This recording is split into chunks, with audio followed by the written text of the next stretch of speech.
Hi folks, this is the last WebAssign for Module 7, and I'm just continuing the work here. I'm on number 5, the Born-Haber cycle. There is a guy, or a couple of people, who got the Nobel Prize for discovering how to figure out the lattice energy of something. Let me explain to you how this problem works. This is just one big Hess law problem. See, this is solid becoming gas and gas. This is an ion, which is a gas, and this is an ion, which is a gas. It takes a huge amount of energy to do this.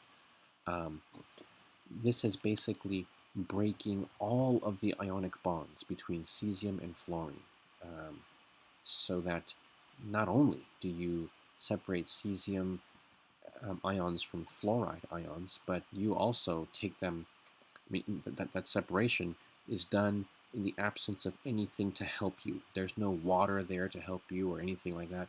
It's just pure, just the use of energy to separate this completely.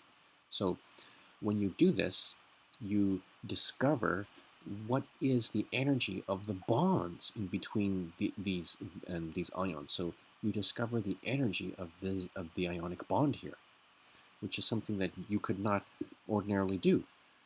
The reason being, usually when we separate cesium and when we separate ions in ionic bonds, we just use water, just dissolve them in water, and then boom, they're separated because water has that this special property that is not unique to water, but it is just very convenient.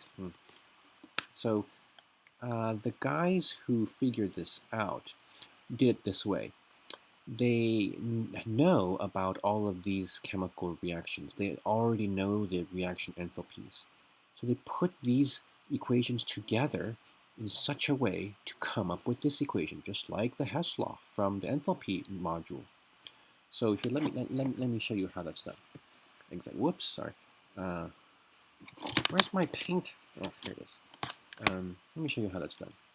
So this is my target. I need one CSF solid. Where can I find a CSF solid? Oh, look, here's a CSF solid, but there are two of them. And it's in the products, but it needs to be in the reactants. So I'm going to flip this over, and I'm going to divide it by 2. So first I'll flip it. So 2 CSF solid. In this type of problem, a Born-Haber cycle problem, you need to hold on to these states of matter. You can't just leave them out for simplicity's sake. And that's because, look at this, cesium becomes cesium. The only difference here is solid and gas, so and this is why you have to hold on to these states of matter. So this was a product, now it's a reactant. It becomes 2 cesiums and 1 fluorine. So 2 cesium solids and solid and 1 fluorine molecule gas. All right, it is 1106. The enthalpy is 1106 kilojoules per mole. It's positive because I flipped it. I noticed that these are all kilojoules per mole. That's good. That means I don't have to convert. Now I'm going to divide these all by 2. 2, 2, 2. So CSF, a solid,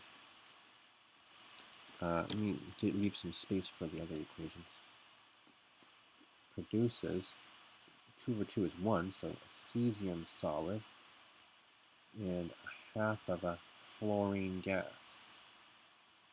All right, and this is going to be divided by 2 also. That's going to be 5, 5, 3. So now I've taken care of the cesium fluoride. Now let me get the cesium ion gas. It's a positive ion, cesium, and it's gas. That needs to be in the products. So I've got the solid cesium. First, I'm going to change it to gas, and then I'm going to change it to cesium, the ion gas. Okay, take the solid cesium. There it is. I'm using this one right here. I'm just going to copy it right down. I don't have to change it at all. So I've copied it down. I'm done with this one, by the way, right? Copy that down. 77 kilojoules per mole. number there is 77. So that's not what I want still, but I do end up canceling these out. The cesium solids cancel out, but the cesium gas is not what I want. I wanted the cesium positive ion gas. We call the positive ion the cation sometimes. So here it is. Here's the cation right there. I'm going to copy this down. It's in the products. There's only one of them. I don't have to do anything else. Just copy it down. Right? So cesium gas produces cesium, the positive ion gas, plus an electron. This electron came from there. I mean, you take an electron out of the cesium gas, and you get cesium, the ion gas. So cesium gas cancels out. That's great. Oh, and the enthalpy for this was 376. Just copy that right down. Okay.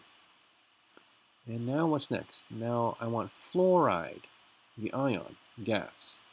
Right now I have a fluorine, half of a fluorine molecule. Let's see, what can I get fluoride, the ion gas? Well, before I can get fluoride, the ion gas, I need to have fluorine, the atom. Here it is, fluorine, the atom gas, but there are two of them. I only need one because I only need one of these. See, I only need one fluoride, so I only need this one fluoride. That means I only need this one fluorine gas. That means I only need one of these, but I have two of them. So let me cut that in half.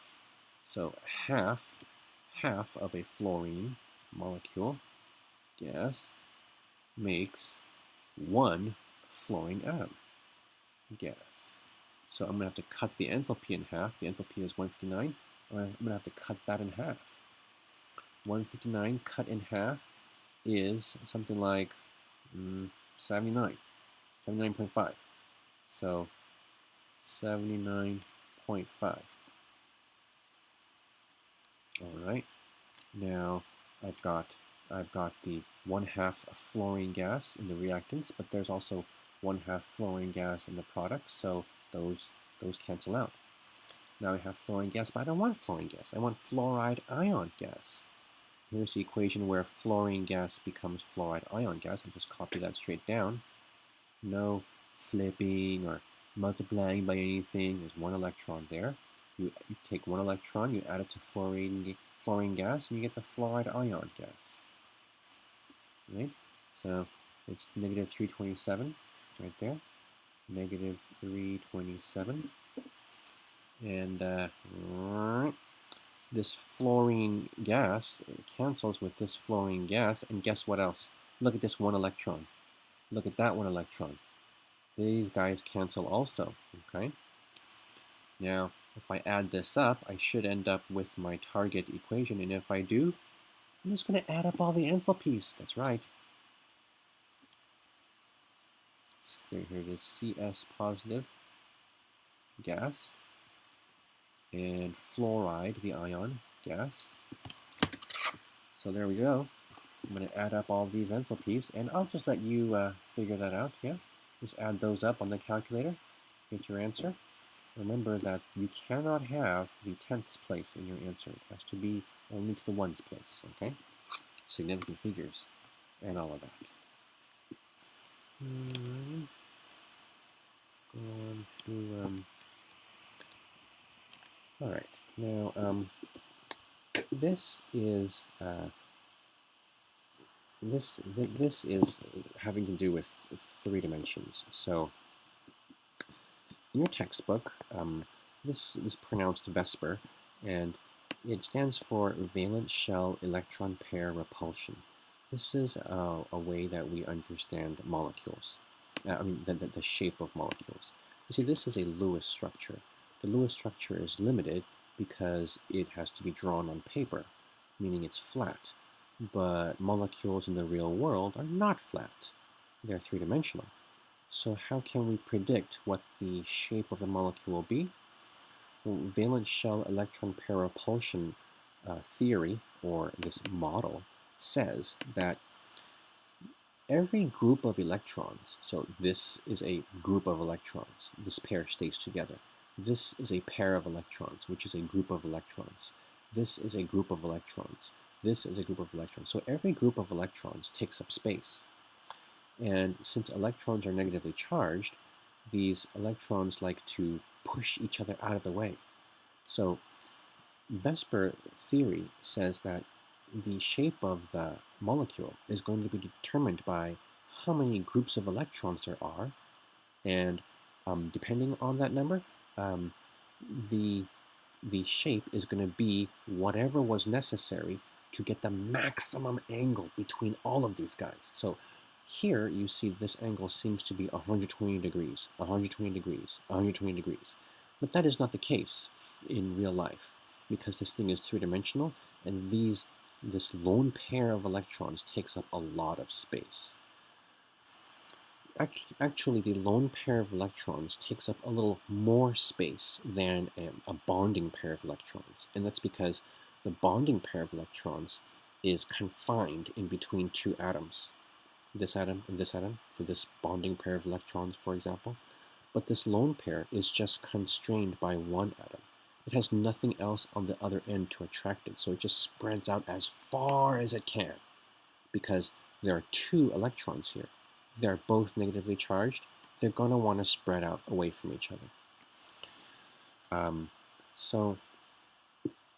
It's important that you remember, though, that even though these two electrons want to spread out away from each other, they are held in place by this atom, and because of that, they have to stay together. Like, you can't have one of these electrons here and the other electron over here and expect this molecule to stay together. It's not. If you have one of these two electrons here and the other one way over here, that's going to weaken the whole molecule. So let me try to see if I can find the correct textbook page for this, because there will be some drawings in the textbook that will help you out.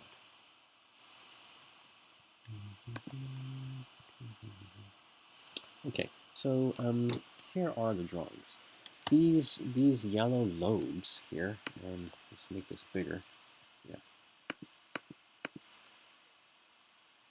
Okay, so these yellow lobes signify groups of electrons, right?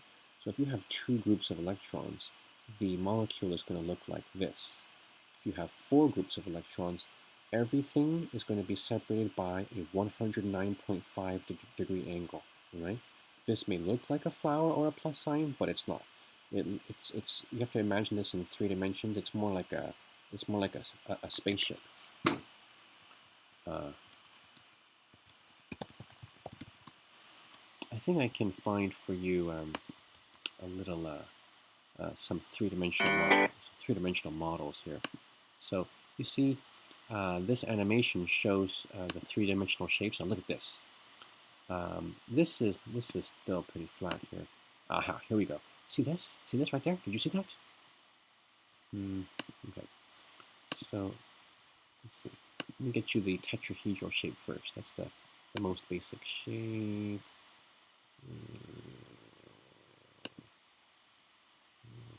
Is this? Let's try the planar. This band. Can I get tetrahedral for these people? Okay, here we go. So, right. This is a tetrahedral shape, okay? And as you can see, there are 4 things bonded to the central atom, right? And all those things are separated by the maximum angle possible, okay? Now, the bonds can wobble around a little bit, but on average, they are at 109.5 degrees from each other, right? That's what the Vesper model predicts. Oops, what page was I working on? Oh yes, I have to undo the full screen and come back to the textbook page. That's what is indicated by these yellow lobes. It's 109.5 degrees. That's if there are 4 things hanging off of the central atom. Now, what about if there are 3 things hanging off of the central atom, such as in the case of this boron trihydride? If there are only 3 things, then the whole molecule in real life really can be flat. I mean, that's the best way to get the maximum angle in between each electron group. So it's going to be 120 degrees all around. 120 degrees here, 120 here, and 120 here. This molecular shape is called trigonal planar. Of course, if there are only 3 things, 3 electron groups, then the molecular shape is going to be linear. Okay. Now, if there are 5 things hanging off of the central atom, then the molecular shape is going to be trigonal bipyramidal. And if there are 6 things hanging off of the central atom, it's going to be octahedral. That seems quite simple, but it gets a little complicated in a moment. First, let me show you what trigonal bipyramidal really means and what octahedral really means. See if this is going to help. This is going to. It is going to help. This is trigonal bipyramidal. Look at that. There are 5 things hanging off of the central atom. 1, 2, 3, 4, 5. Yeah. And let's get some motion here.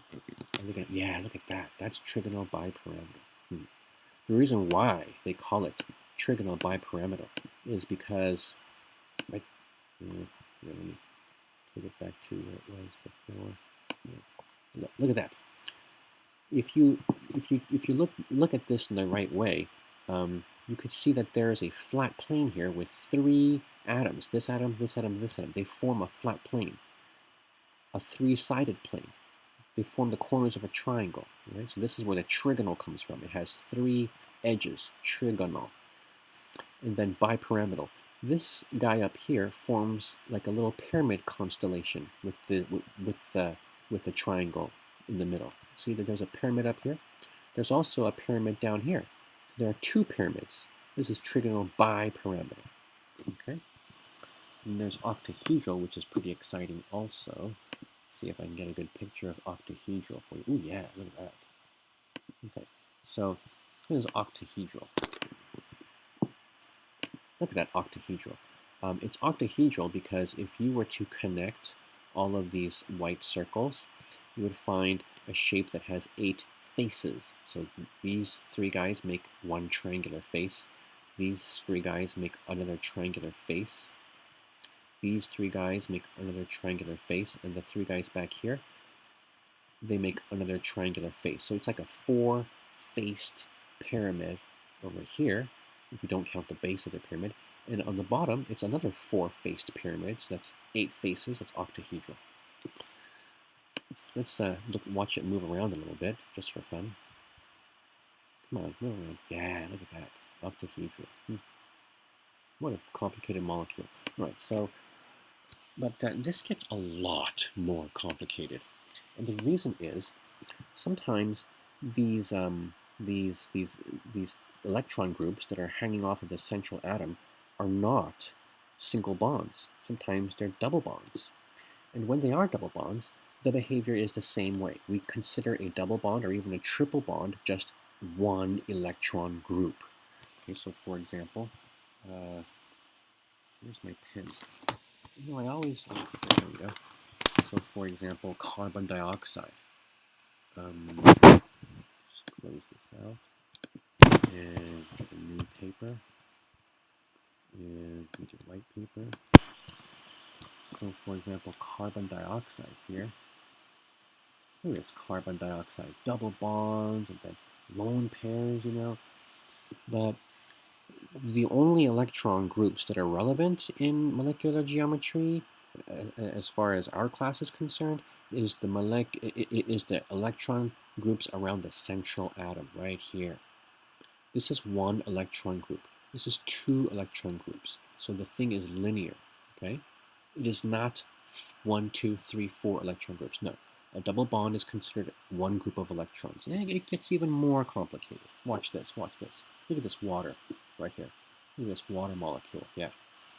Now you see this water molecule has 2 lone pairs on the oxygen. That means it has 4 electron groups. It is not the case that there are 2 electron groups hanging off of the central atom, therefore this thing is linear. No, it is not linear because there are 4 electron groups. 1, 2, 3, 4.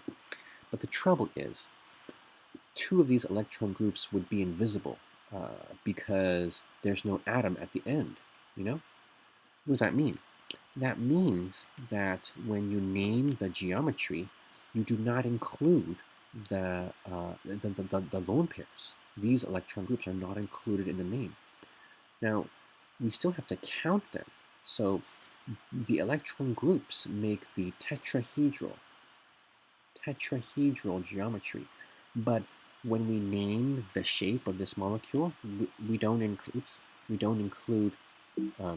don't call it tetrahedral. Instead, we call it bent. So the molecular geometry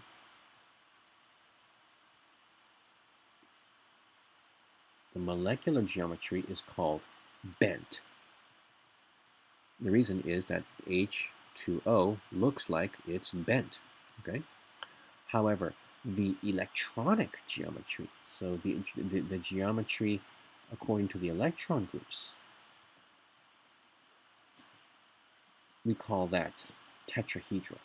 But see, nobody talks about the electronic geometry. People always talk about the molecular geometry because that's what's relevant to us as humans. Of course, if we were electrons, it would be different, but we're humans. So we want to know what the molecule looks like. And this shape is called bent. I'll show you in a textbook where they have that information. There's in your textbook they call the electronic geometry electron pair geometry. That's a little deceptive because sometimes, as you saw in the previous in a previous video, you could have a molecule that has an unpaired electron, like that chlorine trihydroxide Lewis structure that I had to draw for you. Oh my gosh, what a weirdo, right? Okay, so look at this guy right here. This guy is NH3. It's ammonia. Here, let me just draw that for you because it's very interesting. So NH3 as a Lewis structure looks like this. How many things are hanging off of that central nitrogen? Yeah, there are 4 things. 1, 2, 3, 4. That means the electron pair geometry is tetrahedral again. Let me just show you. There it is. 4 things hanging off of the central atom. The geometry is tetrahedral. But what is the molecular geometry? There are not 4 atoms hanging off of the central atom. There are only 3. So the molecular geometry here is called pyramidal. Sometimes this is called trigonal pyramidal. Sometimes it's just called pyramidal. Let me see what your textbook calls this.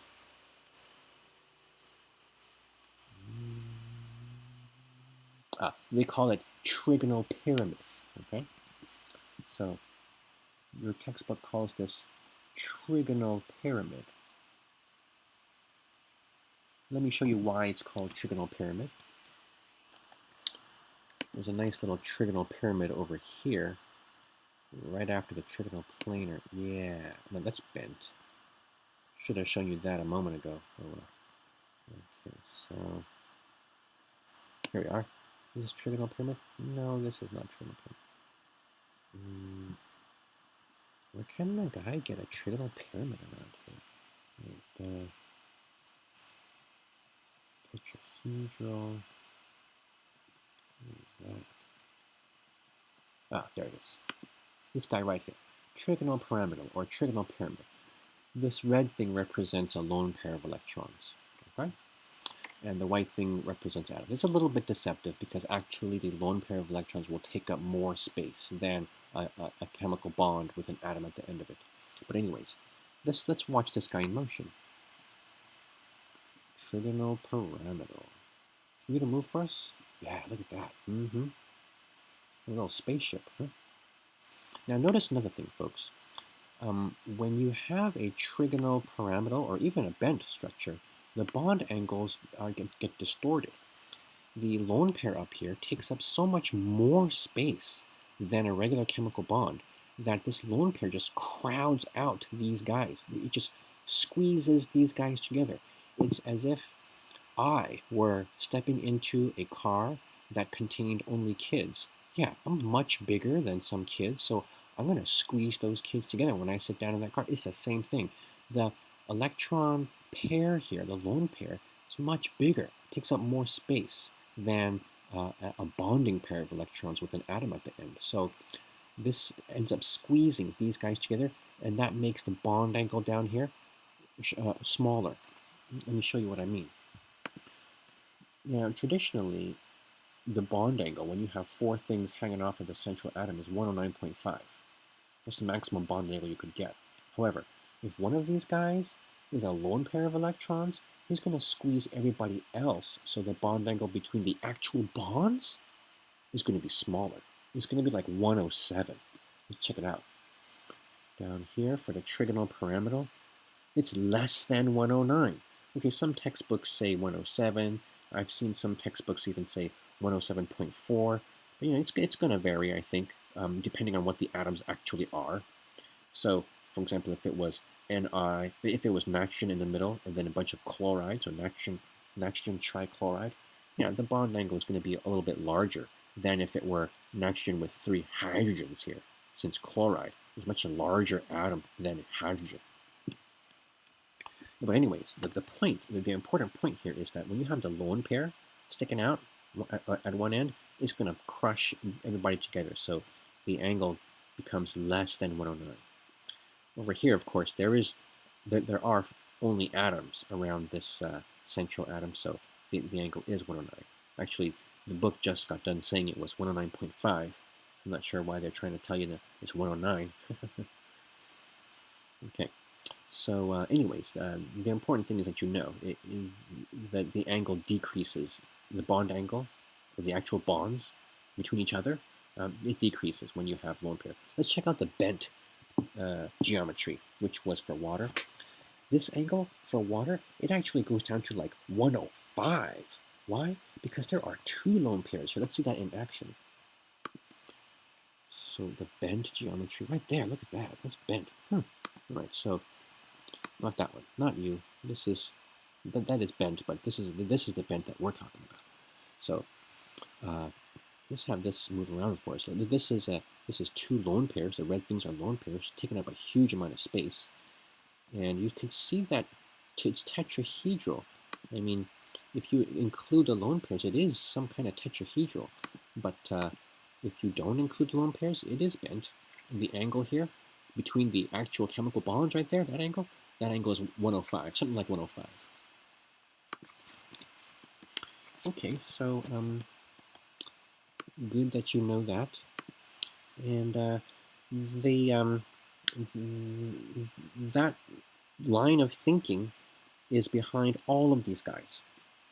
I encourage you to get an apple and a bunch of toothpicks, or perhaps, an apricot and a bunch of toothpicks, and I encourage you to make these shapes in 3D, as symmetrically as you can when you have all atoms, and then you can stick a grape or something, or a raisin at the end of one of the toothpicks to show that it's a lone pair, and then you could see what a sawhorse or a seesaw geometry is supposed to look like. What is the T-shape supposed to look like? What is a square pyramid? What is a square planar? You could easily see if you use fruit and toothpicks at home. Now, if you don't feel like getting fruit and toothpicks at home, well, you could always check out the 3D geometry on YouTube. There are all these people just dying to show you their 3D shapes. Here, let me. You don't even have to run videos. You could just look at 3D pictures. Let me give you an example of the seesaw. Okay, this is the seesaw structure. Why does it look like this? Obviously, it's because of a lone pair here. So this thing used to be trigonal bipyramidal, except there was a lone pair here. So when you don't count the lone pair, it looks like a kid's seesaw at a playground. One kid is here, one kid is here. This is the fulcrum. So when you put a lone pair here, however, these guys all squeeze together a little more. So the angle between this and this, it's supposed to be, wait, am I looking at this right? Yes. This and this, it's supposed to be 90 degrees. The angle between this and this is supposed to be 120 degrees. But this ends up being less than 120. And this ends up being less than 90, because there's a huge lone pair taking up all the space up here. Let's seesaw. This is trigonal bipyramidal, of course. It is the same as seesaw, except it has all atoms here, whereas the seesaw has one of these atoms and one of these bonds replaced with just a lone pair. This is the T-shape. This is the T-shape, which is not a result of one lone pair, but this is a result of 2 lone pairs. Okay, this is the trigonal bipyramidal electronic geometry with two of these things removed. And then let's see which ones would be removed. Yeah, this is actually some very good thinking. Let me show you which ones are going to be removed. You can't remove this one and put a lone pair here. And the reason is, look at the angle. This guy to this guy, the angle is 90 degrees. This guy to this guy, the angle is 90 degrees.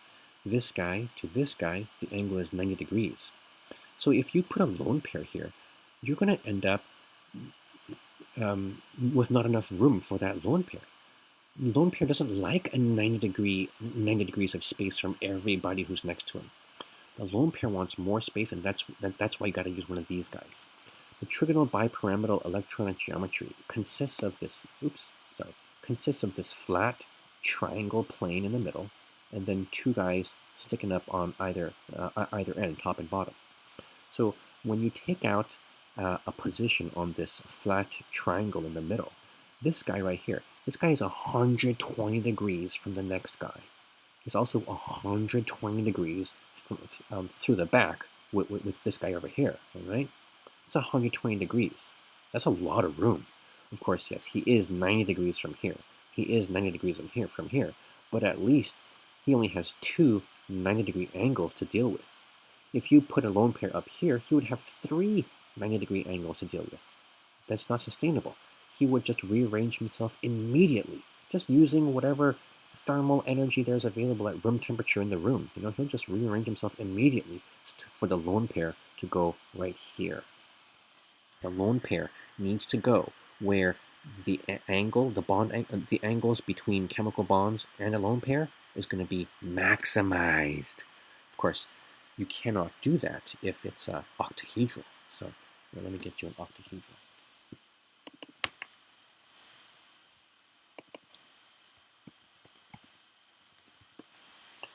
So if you have octahedral, well, all of the angles are 90 degrees. Look, this is 90, this is 90, and look, this is a square, a planar square in the middle here, so that means this is 90, this is 90, they're all 90. It doesn't matter where you put a lone pair. If one of these electron groups were to be a lone pair instead of a chemical bond, it doesn't matter where you put it. You're screwed everywhere because it's 90 degrees everywhere.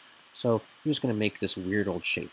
Oftentimes the octahedral electronic geometry has two lone pairs. Of course, you never put a lone pair here and here. You don't put lone pairs 90 degrees apart from each other.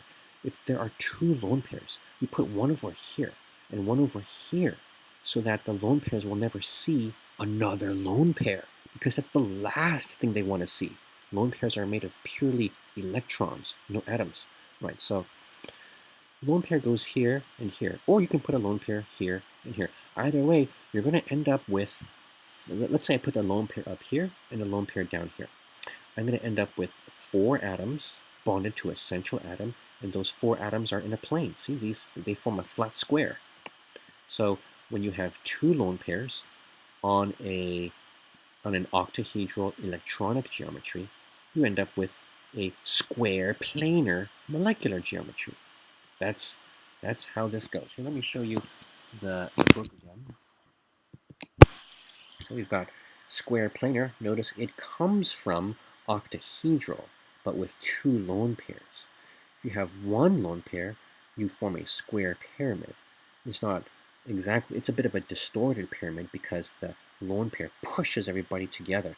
So these angles are less than 90 degrees when they used to be all exactly 90 degrees. So that's the type of thinking that you need to do to understand these shapes, okay? I'm not sure whether or not you need to memorize these shapes for the final exam. I highly doubt it, but if you do need to memorize them, I will post an announcement once I get access to Canvas again. I'll post the announcement that contains all the material that you need to memorize. This is certainly not going to be on exam 2, as you'll see when I post the practice exam 2. Exam 2 only covers up to the gas laws, I believe. I didn't even see any enthalpy problems on exam 2. Okay, so that is my help to you. for your Vesper model problems. Now, when they say electron domains on WebAssign, they're talking about electron groups, right? When they say valence electrons, they're talking about the outer electrons which you would count by, if you needed to count somebody's valence electrons, you count them by looking at the periodic table. This nitrogen, for example, has 5 valence electrons. This lithium has 1 valence electron. I don't know that you need to actually count them for this problem, but just since they mention valence electrons, I just want to remind you what that means.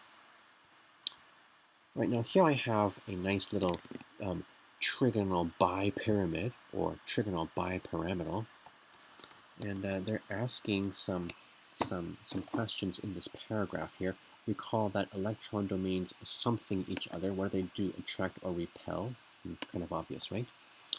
Therefore, non-bonding domains would be located where the bond angle between them would be the, okay, so this is what I was describing to you. They're asking where would you put the, or where would the molecule want to put its lone pairs if it had 2 of these atoms replaced by lone pairs?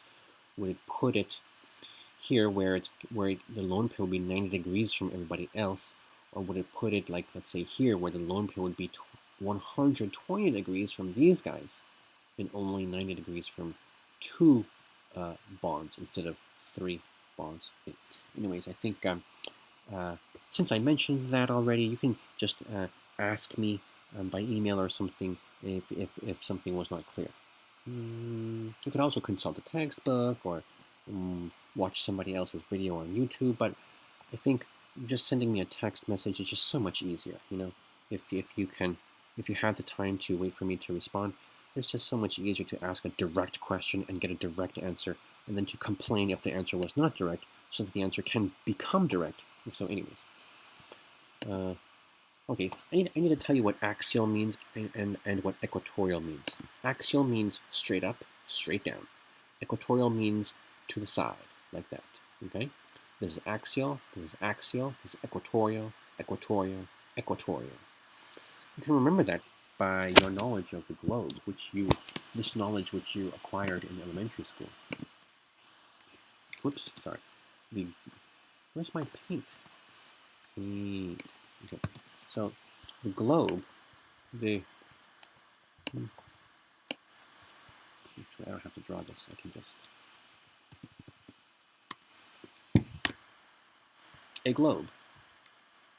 The globe, which you learned about in elementary school, is this ball, a 3D ball, and it has an axis that goes up and down. There's a 23.5 degree angle to it, but it's mostly up and down. And it has an equator, which is on the side, right? So that's an easy way to remember what the words axial and equatorial mean, okay?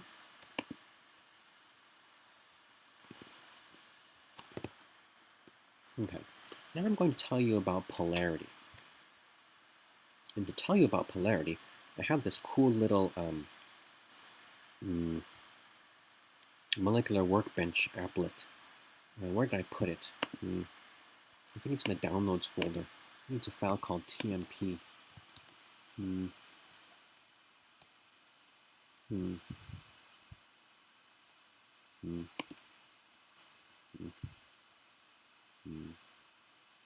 It's not in the downloads folder. Rats, I have to get it again. Sorry, folks. Okay, so bonding. Here it is.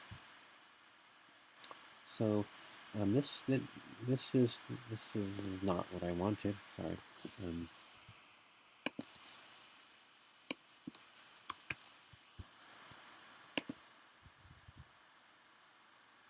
Okay, here we are. Molecular workbench, chemical bonding. This is what I wanted to show you.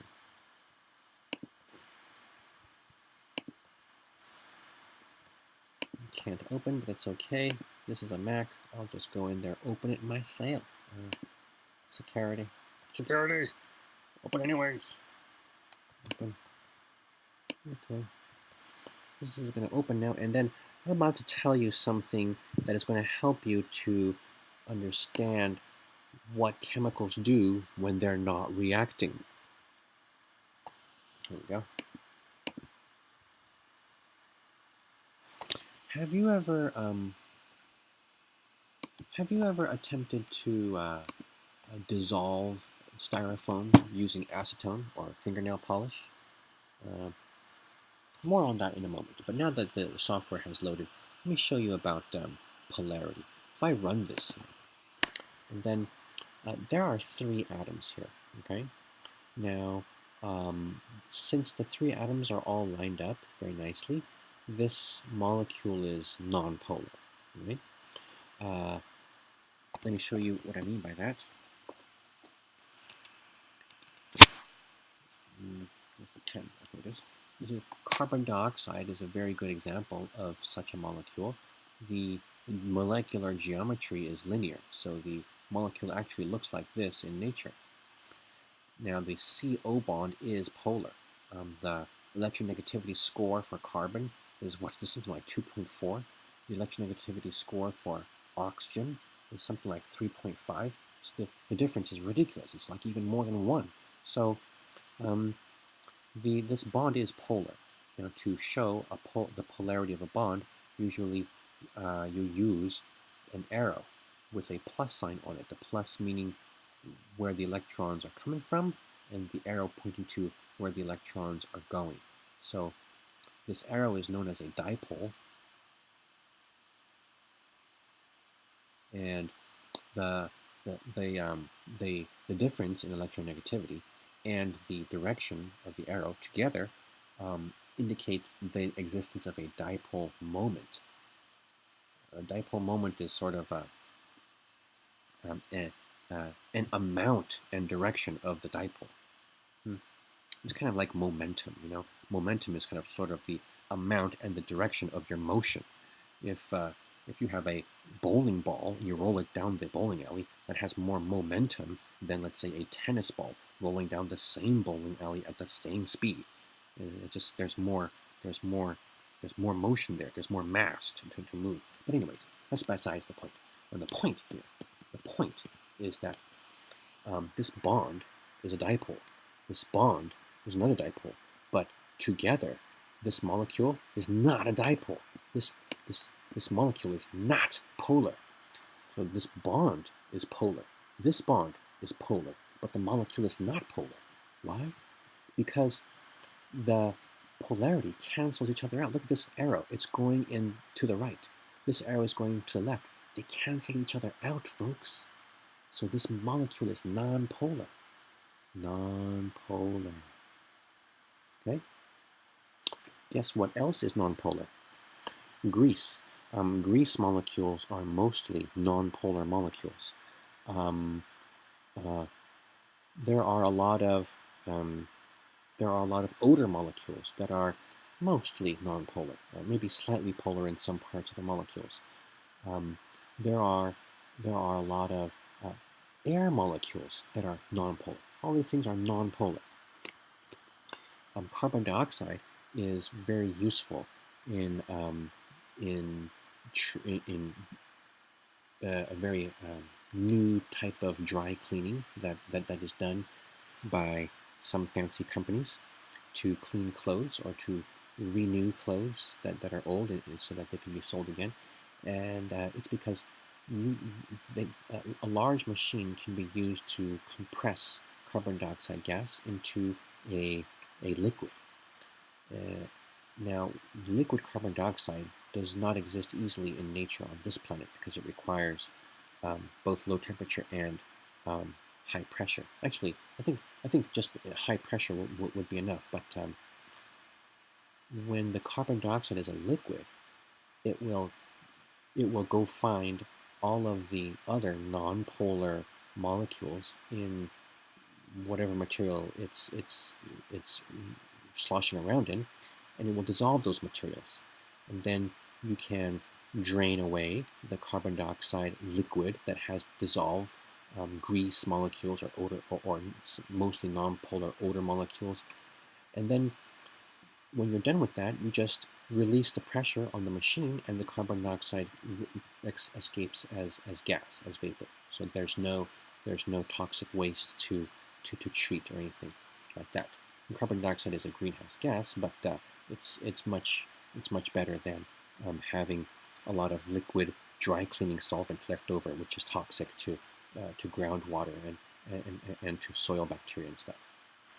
So carbon dioxide is also, I'm going on about carbon dioxide, but that's besides the point. The point here is that if you don't have a nice, exactly opposing arrangement of these polar bonds, these dipole arrows are exactly opposing. If they don't exactly oppose, like in the case of a water molecule, the dipole goes this way.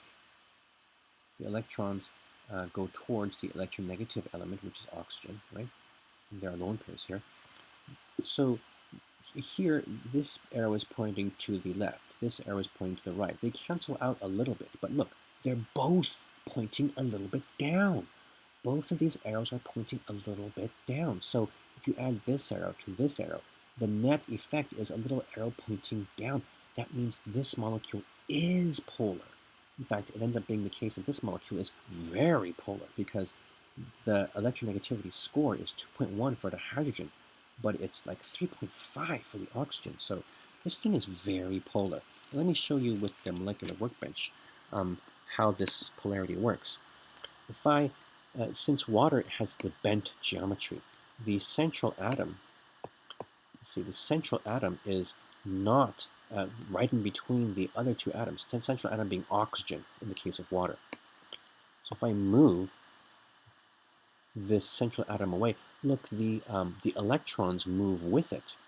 The plus signs show the positions of the atoms, right? Specifically the positions of the nucleus of each atom. So each nucleus is positively charged, right? So look, when the oxygen atom is offset from the hydrogen atoms by this distance, the electrons are mostly over here because oxygen is the more electronegative guy. The hydrogen atoms almost have no attention from the electrons. That makes a partial positive charge on this side of the molecule and a partial negative charge on this side of the molecule. That means this whole molecule is polar. Now, it does not have a full positive charge because there are no ionic bonds here, and these bonds are covalent bonds. So there are no full positive or full negative charges. These electrons are being shared, but they're being unevenly shared. Most of their attention is over here, not here, not here. That makes water a partially charged molecule, and we call that a polar molecule. Okay? So that's the story with polarity. What about something like carbon tetrachloride? This is a nice cancer-causing tetrahedral molecule. To show its tetrahedral shape on this flat screen, I'm just going to draw a wedge for one of the bonds and a dotted line for the bond that's going into the page. So this wedge is coming out at you. This dotted line is going into the page. All right, so let's draw the lone pairs just to be a little more accurate here with the modeling.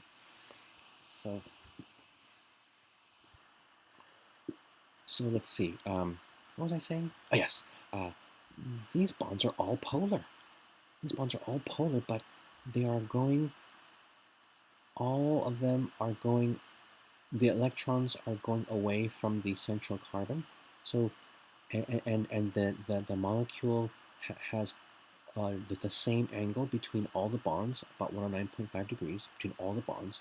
So these arrows all cancel each other out. These dipoles cancel each other out perfectly. So carbon tetrachloride is a nonpolar molecule.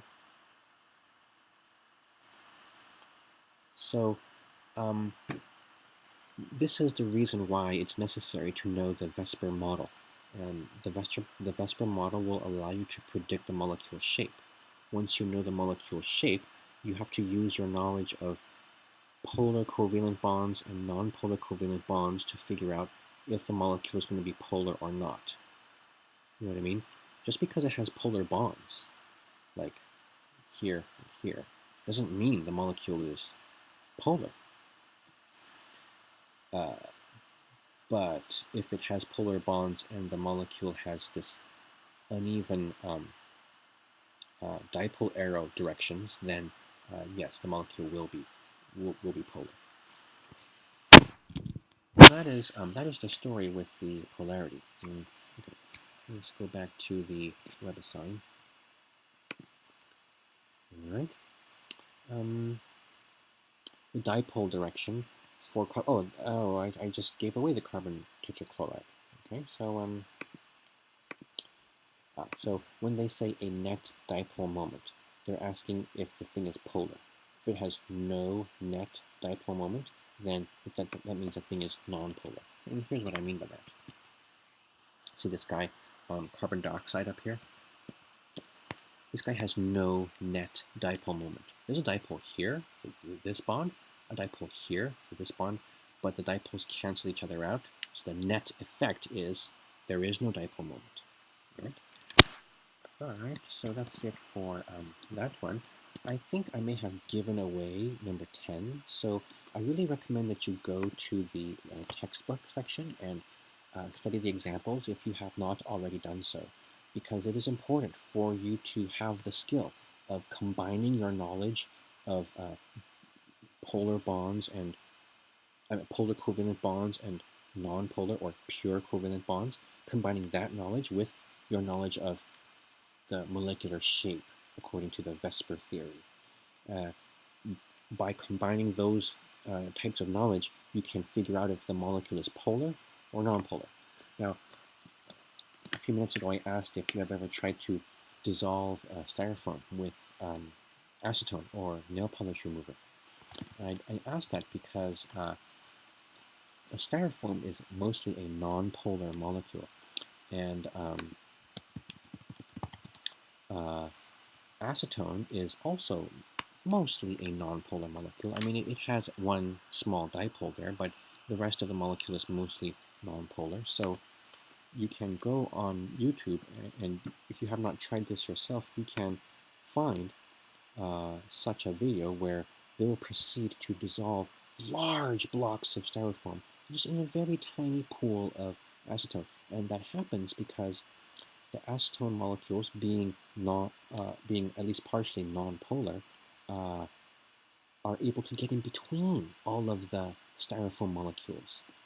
Because molecules that are nonpolar can interact, not chemically, but just dissolve or just get in between without reacting chemically. They can just get in between molecules that are also nonpolar.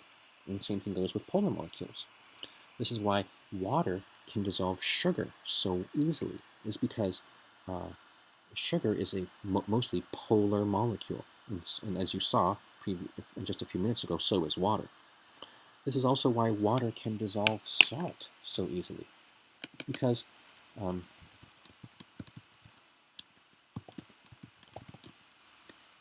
we go. It's because, now check this out. This is really cool. Even though it's animated, it's still really cool. The salt is made of positive and negatively charged ions. These are charges that are holding the whole thing together. Water is made of polar molecules, molecules that have partial positive on the white side and partial negative on the red side charges. And so the positive charges stick to the negatively charged chloride ions, and the red ends, partial negative charges, stick to the positively charged sodium ions. So the positive and negative charges attract, and that ends up separating the whole salt molecule eventually, just by random collisions. So this is why it's so interesting. This is why the polarity and non-polarity of molecules is so interesting. It has such huge implications for the life as we know it. Okay, this problem number 11 is about calculating the dipole moment in units of divide. So to calculate this, you need a formula, and the formula is given in the textbook. It's a little unusual to see this type of problem in a first-year chemistry course, but the original instructor admonished me to make sure that I maintain the difficulty of the course. So here you are. Let me go look for the word goodbye. Oh, it seems to be missing from the textbook. Okay, I will provide you with the. Actually, I think it would be easier for me to simply remove this item from the WebAssign. So I will figure out how to do that. Because if the word to buy is missing from the textbook, then it shouldn't be in the WebAssign either. And I am not making the course unnecessarily easy just by removing this question. I am just actually making the course not unnecessarily hard. So yes, I will be removing this question number 11 because it is beyond the scope of our textbook. It's also beyond the scope of a usual general chemistry course, I believe. So I think that's going to be it for this WebAssign and for this module.